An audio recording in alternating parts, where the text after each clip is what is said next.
Mac? No! Because how do you put down a man that big? Well, I'll tell you. When Chris Evans went to hit him with the shoehorn the second time, Willie Mack blocked it with his big fist, and then Chris Evans kicked him straight in the testicles. Yes, ladies and gentlemen, if you kick Willie Mack in the balls, he goes down. Any guy goes down realistically, but seriously, homeboy went down in a heap.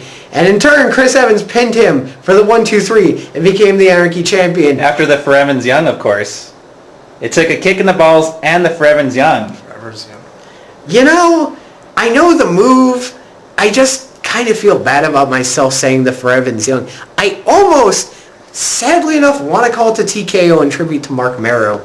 Because, yeah, I went old school with that reference. Johnny B. Bad, anyone? Yeah? So sucked. Anyway, as I was saying, the For Evans Young then, for the 1-2-3, the Anarchy title, and rejoicing within the land of evil in general.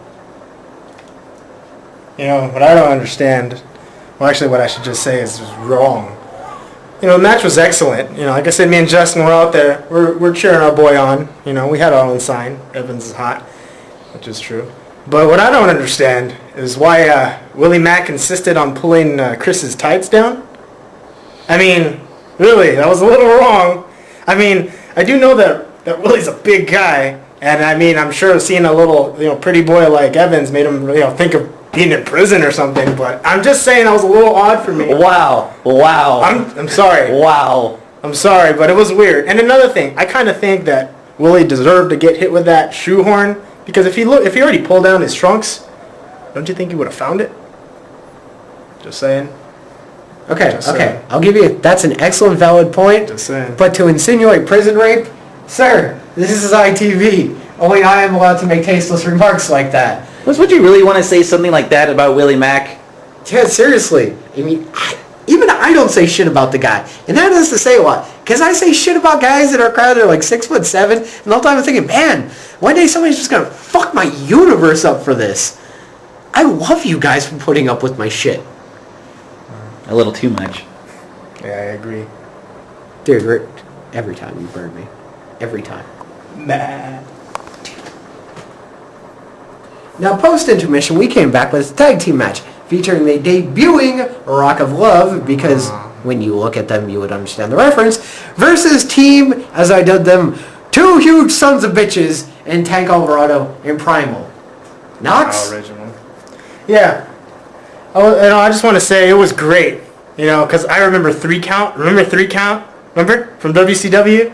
Well, I haven't seen them in so long, and I thought, I guess because Hurricane's in, ECW or whatever, but they got the other guys, Moore and whoever the other guy was. So that's awesome. Hey, Vic, I don't like you sometimes, but getting those guys, that's awesome. I mean, weren't you excited? I mean, 3 Count. I don't think it's them, but seriously, who the hell was the third guy? I don't know either. Talking about the roadie? No, from 3 Count. Anyway, random reference. In fact, but here's the problem. The other problem. Good point, too. They can't possibly be 3 Count because there's 4 of them when you factor in the broad. See, there's 2 dude wrestlers, and then they have the roadie homeboy, and then they have the broad in the skirt that does the thing. Oh, the groupie. Ah, there we go. Groupie.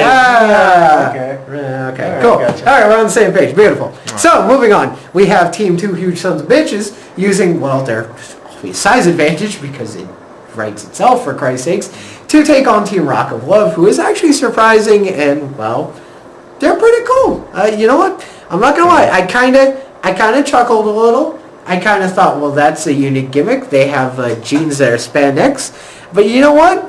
Spank my ass and call me surprised. They're fucking good.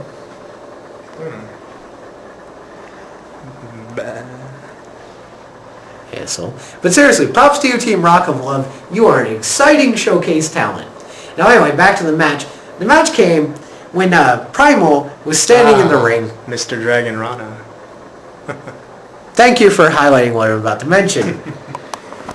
He goes to hit a female, because that's what bad guys do. Except this does not pan out exactly right. In fact, female team member from Rock of Love, I really wish I had a name so I didn't have to call her female team member. Anyway, ducks the clothesline, comes back, comes with the whole tilt-the-whirl, Dragon Rana. Thank you, Mr. Knox, for prefacing that. Well, that's a takedown, but we'll call it Dragon Rana. You know, Yeah. Woman Kanrana. it was nice either way. Yeah. It was I was sweet. there. I I saw the view. The view was nice. Yeah, that's what we needed on this show. Okay, anyway. And then the roadie dude came in and dropped the Death Valley driver, and then they went for a pin, but surprisingly, huge son of a bitch kicked out. And they pick him up, and they do a move that they grabbed an arm, and then they crossed around, and then they grabbed him and tadoof onto the knees in what I think was a... Hey, listen, we can't afford sound effects on the show. They tell me to fucking improvise. Usually it's 2 cookie sheets off screen, for Christ's sakes. Anyway. Anyway, down on the canvas, 1, 2, 3, your winner is Rock of Love. Everyone rejoices, except for probably Knox here. You don't like anything happy, do you? They were okay. I clapped a little bit. Alright, see, maybe there's a tiny fraction of a wholesome side in you. Probably not.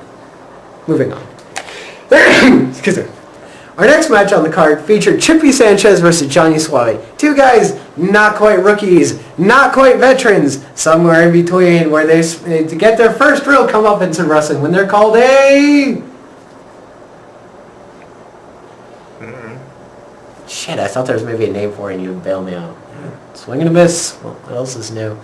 Anyway, these 2 talents featured an excellent match with Johnny Suave going for his usual tricks of, flipping and twisting and skydiving and all that shit. But Chippy Sanchez, being a crafty veteran himself with many of the same tricks, it was easily possible to counter most of Johnny's moves, which leads to sort of a stalemate. Knox, your take. You know, that match was excellent, but there's one thing that just really irked me in that match, and Justin's going to agree with me. All right. Suave, this isn't Comic-Con, okay? You know, I know you like the Sailor Moon and, you know, all those other little things with the big eyes and the... whatever. This is wrestling, man, okay? So you leave that at home and wear some gear next time. That's it. That's all. What do you mean? He was wearing gear. What are you talking about gear? I guess... Preferably not gear From Japan? from Japan, yeah. Yeah. I mean, not at least the good gear from Japan. Ladies and gentlemen, Joseph Knox, not a fan of anime. Being rather obnoxious today. Yeah. Yeah. Ladies and gentlemen, if we could win awards, we would not even be nominated, for Christ's sakes. I swear to God. Anyway, back and forth action. Johnny Suave does finally figure out a way to put down Chippy Sanchez, hits the Suave Tom Bomb, and celebrates in victory. But no, it's never just that plain and simple in wrestling. God for fucking bid. So who comes out? Chris Evans. And why? Because if you watched ITV last week, you saw, well, not last week, last time, you saw a verbal sparring match between the 2 guys. And Chris Evans is vengeful, so he came out, he hit Suave with his title, he put him down with the For Evans Young. Oh my God, every time I say it. Well, he had him with the super kick, then the for Evans Young. That is like, what, number 5? Mistake number 5? Footage, fix what I do wrong. Okay? Or 2-time Graziano Award winner. Group of the year, ladies and gentlemen. You know, these days I'm gonna legit quit. I swear to God, I'm really gonna quit. I mean, he's doing a great job so far, but I think Beyonce deserves that award way more than Graziano. Dude, whatever. Just whatever. Okay, I'm good. Been taking a lot of fucking therapy. I'm good. Puts him down with the For Evans Young and poses over his body because Chris Evans is, well, just that type of guy. But this is wrestling and nothing is ever cut and dry. So if you keep paying attention, I guarantee more shit happened related to that. Our next match on the card was for the number 1 contendership to the IWL title. Marcus Riot versus Jerome LTP Robinson, 2 of the hottest talents in SoCal, in what was guaranteed to be an absolute just killer match. The kind where you stand up and you scream and maybe you pee yourself if you're an old incontinent woman. Seriously, it's good like that. It's really fucking good. You should come out. You're missing out a lot of good stuff, I'm telling you. Anyway, so these guys had what was called Match of the Night by many, and well, it was pretty damn good. I mean, you had